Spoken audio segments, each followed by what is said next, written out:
오늘 주유소에 가보셨나요? 리터당 휘발유 가격이 1,900원을 넘어서고 있습니다. 불과 석 달 전만 해도 1,600원대였습니다. 경유는 이미 휘발유를 추월했습니다. 한 번 가득 넣으면 10만 원이 훌쩍 넘어갑니다. 가득 넣고 영수증을 받는 순간 내가 방금 얼마를 쓴 거지 하는 기분이 드는 분들 많으실 겁니다. 국제유가는 배럴당 100달러를 돌파했습니다. 3년 7개월 만에 최고치입니다. 원달러 환율은 야간 거래에서 1,500원을 다시 뚫었습니다. 코스피는 1.72% 빠졌고 외국인과 기관은 동반 도주했습니다. 개인만 혼자 2조 4천억 원어치를 담았습니다. 전문가들은 말합니다. 이란 전쟁이 향후 7일 안에 어떻게 전개되느냐에 따라 글로벌 침체냐, 스태그플레이션이냐가 결정된다고요. 뉴스를 보면 무섭습니다. 스태그플레이션 공포, 이란 전쟁 장기화, 글로벌 침체 우려, 미국 증시 10% 추가 하락 가능성. 단어 하나하나가 지갑을 조여듭니다. 전기료도 오른다고 합니다. 배달비도 오를 거라고 합니다. 대형마트 장보기 비용이 3년 사이 30% 넘게 올랐다는 통계도 나왔습니다. 내 월급은 그대로인데 세상 모든 것의 가격이 오르는 것처럼 느껴지는 요즘입니다. 그런데 바로 그 순간 아무도 주목하지 않은 일이 조용히 일어나고 있었습니다. 한국에 유조선 2척이 들어오고 있었습니다. 그 배에 실린 원유가 무려 400만 배럴. 한국 하루 소비량의 1.4배가 넘는 양이 조용히 그리고 빠르게 들어오고 있었습니다. 아무도 난리를 치지 않았습니다. 아무도 허겁지겁 협상하지 않았습니다. 이미 약속이 되어 있었으니까요. 기존 비축 협정으로 이미 확보된 200만 배럴까지 합치면 총 600만 배럴. 한국은 이미 이틀치 이상의 원유를 손에 쥐고 있었습니다. 왜 다른 나라가 아닌 한국에만 이 유조선이 들어온 걸까요? 그 답은 4년 전으로 거슬러 올라갑니다. 아무도 말하지 않은 그 유조선 2척의 이야기. 지금부터 시작합니다. 전 세계 주요국은 지금 어떻게 하고 있을까요? 미국은 전략 비축유 방출을 선언했습니다. 에너지부 장관이 직접 나서서 기자회견을 열었습니다. 하지만 전문가들의 평가는 냉정합니다. 심리 개선 효과에 불과하다. 역대 최대 규모의 원유 공급난은 비축유 방출로 해결되지 않는다. 실제로 발표 다음 날 유가는 다시 올랐습니다. 말로 기름값을 잡을 수는 없습니다. 유럽은 스스로 발을 묶었습니다. 이란 제재에 동참하면서 자국의 공급망을 스스로 조였습니다. 원칙은 지켰지만 그 원칙의 대가를 자국민이 에너지 고지서로 치르고 있습니다. 독일은 이미 산업용 전력비 폭등으로 중소기업들이 줄줄이 문을 닫는 상황입니다. 프랑스는 전국 주유소 앞에 긴 줄이 생겼습니다. 일본은 직접 협상 자체가 어렵습니다. 중동 외교 라인이 약합니다. 중동 산유국들과 수십 년에 걸친 신뢰 관계가 없으면 급하다고 해서 갑자기 원유를 받을 수 없습니다. 외교는 위기 때 꺼내 쓰는 것이 아니라 평시에 조용히 쌓아두는 것입니다. 중국은 어떨까요?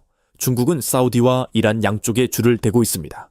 하지만 이란 전쟁이 본격화되면서 중동 산유국들이 중국의 이중적 태도를 불신하기 시작했습니다. 돈이 많다고 사줄 물량이 많다고 해서 원유를 살 수 있는 게 아닙니다. 신뢰가 아직 없으면 위기 때 거래가 끊깁니다.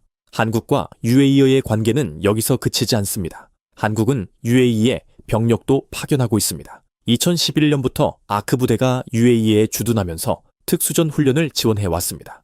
무기, 군사훈련, 에너지 비축 협정까지.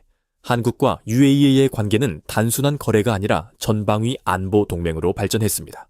그런데 한국은 달랐습니다. UAE가 먼저 연락했습니다. 전화를 건 쪽이 한국이 아니었습니다. UAE가 먼저였습니다. 우리가 도울 수 있습니다. 이 한마디가 나오기까지 도대체 어떤 일이 있었던 걸까요? 전쟁이 나면 기름이 끊기는 나라. 그리고 전쟁이 나서 오히려 기름이 들어오는 나라. 그 차이가 어디서 시작됐는지 지금부터 말씀드리겠습니다. 2022년, 아직 이란 전쟁이 터지기 4년 전이었습니다. UAE는 조용히 한국과 계약서에 서명했습니다. 청웅 우바이. 한국이 독자 개발한 중거리 지대공 유도무기 체계입니다. 계약 규모는 35억 달러, 우리 돈으로 약 4조 6천억 원, 포대 10개 분량의 계약이었습니다. 그런데 당시 이 무기는 실전 경험이 단 한 번도 없었습니다. 패트리어트처럼 걸프전, 이라크전을 거친 검증된 이력이 없었습니다. 왜 UAE는 검증되지 않은 무기를 골랐을까요? 이유는 세 가지였습니다. 첫째, 가격이 패트리어트의 3분의 1이었습니다. 패트리어트 한 발 단가가 53억 원인데 천궁 EI는 15억 원입니다. 같은 예산으로 3배 더 많은 포대를 살 수 있었습니다. 둘째, 납기가 압도적으로 빨랐습니다. 미국 무기는 주문하면 수년씩 기다려둬야 합니다. 한국은 달랐습니다. 한국은 전시 생산 체계를 평시에도 그대로 돌리는 나라입니다. 분단 70년이 만든 속도입니다. 내일 전쟁이 나도 버틸 수 있어야 하기 때문에 재고를 쌓아두고 생산 라인을 절대 멈추지 않습니다. 셋째, 한국은 을처럼 굴지 않았습니다.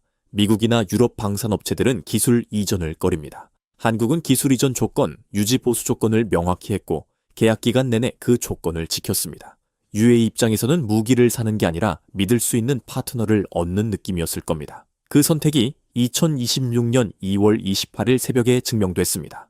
이란이 탄도미사일과 자폭 드론을 UAE를 향해 퍼붓던 그 밤, 패트리어트가 높은 고도를 막고 이스라엘제 에로가 장거리 탄도탄을 요격하는 동안 중거리 구간에서 청웅저희가 작동했습니다. 두바이 시내 상공, 수백만 명이 잠든 그 하늘 위에서 국방위원회에서 공개된 수치는 단 하나였습니다. 96%. 100발을 쏘면 96발을 잡는다는 뜻입니다. 단 한 발이 시내에 떨어지면 수천 명이 죽을 수 있는 탄도미사일을 96%로 막아낸 겁니다. 세계 방산시장이 충격을 받았습니다. 계약 발표 당시 의아해했던 나라들이 이제는 한국에 줄을 서고 있습니다. UAE는 고마움을 말 대신 행동으로 표현했습니다. 전쟁이 한창이던 3월 UAE 국영석유 회사 AD노치 한국과의 원유 비축 협정을 발동했습니다. 이미 한국에 보관 중이던 공동 비축 물량 200만 배럴을 언제든 가져가도 된다는 확약, 그리고 유조선 2척에 400만 배럴을 직접 채워 보냈습니다. 합산 600만 배럴, 무기가 외교가 됐고 외교가 에너지 안보가 됐습니다. 청웅이 35억 달러 계약, 요격률 96%, 600만 배럴. 이 숫자들이 오늘 여러분의 기름값과 어떻게 연결되는지 지금부터 설명드리겠습니다. 그렇다면 이게 실제로 내 삶과 어떻게 연결될까요? 원유 600만 배럴이 얼마나 되는 양인지 먼저 감을 잡아보겠습니다. 한국의 하루 원유 소비량이 약 289만 배럴입니다. UAE가 보낸 600만 배럴은 이틀치가 넘는 양입니다. 한 나라의 이틀치 에너지가 동맹국으로부터 조용히 들어왔다는 뜻입니다. 정부가 오늘부터 석유 최고가격제를 시행할 수 있는 배경도 여기 있습니다. 최고가격제는 정부가 기름값 상한선을 설정해 그 이상으로 팔지 못하게 하는 제도입니다. 이걸 실제로 집행하려면 두 가지가 뒷받침돼야 합니다. 충분한 비축량, 그리고 안정적인 공급망. UAE의 600만 배럴이 그 두 가지를 동시에 채워준 겁니다. 공급이 없으면 상한선은 종이 위의 숫자일 뿐입니다. 만약 이 공급이 없었다면 어떻게 됐을까요?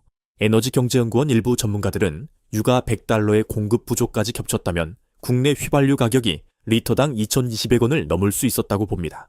지금보다 300원 더 오를 수 있었다는 겁니다. 300원이 사소하게 느껴지실 수 있습니다. 하지만 계산해 봅시다. 한 번 주유할 때 50리터를 넣으면 1만 5천 원 차이입니다. 한 달에 2번 주유하면 3만 원. 택배 기사 한 분이 하루에 2번 주유하면 한 달이면 60만 원이 더 나갑니다.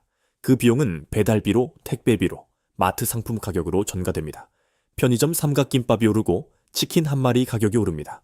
기름값은 모든 물가의 뿌리입니다. 그리고 한 가지 더 말씀드리고 싶습니다. 이번 에너지 위기에서 한국이 버틸 수 있는 또 하나의 배경이 있습니다. 바로 태양광입니다. 정부는 낮 시간대 태양광 발전량이 넘치는 시간에 산업용 전기요금을 15원 이상 낮추기로 했습니다. 기름값이 올라도 전기료 전환 비용을 낮춰 산업계의 충격을 분산시키는 구조입니다. UAE 원유, 국내 비축유, 재생에너지 확대. 한국의 에너지 방어선은 생각보다 여러 겹으로 쌓여 있습니다. 한국이 이 상황에서 다른 나라보다 조금 더 버틸 수 있는 이유. 4년 전 계약서 한 장, 그리고 두바이, 하늘 위 96%의 요격률에서 시작됐습니다. 주유소 가격, 배달비, 삼각김밥 가격까지 기름 한 방울이 우리 일상 전체를 움직입니다. 그리고 그 기름을 지켜주는 것이 바로 지금부터 말씀드릴 이야기입니다. 한국은 전쟁이 끝나지 않은 나라입니다.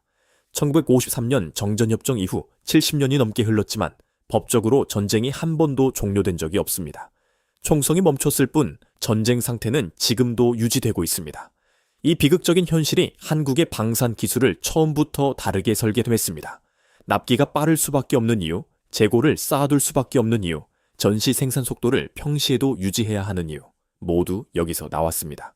사실 한국이 에너지 안보를 이렇게 꼼꼼하게 챙기게 된 데는 뼈아픈 역사가 있습니다. 1973년 1차 오일 쇼크, 1979년 2차 오일 쇼크. 두 번의 충격으로 한국 경제는 직격탄을 맞았습니다. 그 트라우마가 비축유 시스템을 만들었고 중동 외교에 공을 들이게 했고 결국 오늘의 UAE 동맹으로 이어졌습니다. 그 설계가 2022년 UAE 계약서 한 장을 만들었습니다. 그 계약서가 2026년 두바이 하늘 위 96%를 만들었습니다. 그리고 그 96%가 지금 이 순간 한국인의 주유소 가격을 조금이나마 지키고 있습니다. 무기가 외교가 됐고, 외교가 에너지 안보가 됐고, 에너지 안보가 오늘 여러분의 기름값이 됐습니다.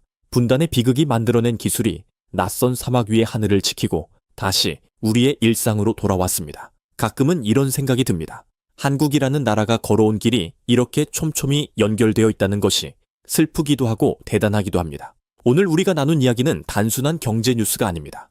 기름값 뒤에는 외교가 있고, 외교 뒤에는 무기가 있고, 무기 뒤에는 70년의 역사가 있습니다. 그 역사가 지금 여러분의 지갑과 연결돼 있습니다. 이 에너지 동맹이 앞으로 어떻게 전개될지, 그리고 다음에 한국이 준비해야 할 카드는 무엇인지 댓글로 여러분의 생각을 자유롭게 남겨주세요. 오늘 내용이 유익하셨다면 구독과 좋아요 부탁드립니다. 다음 시간에 더 흥미로운 이야기로 돌아오겠습니다. 감사합니다.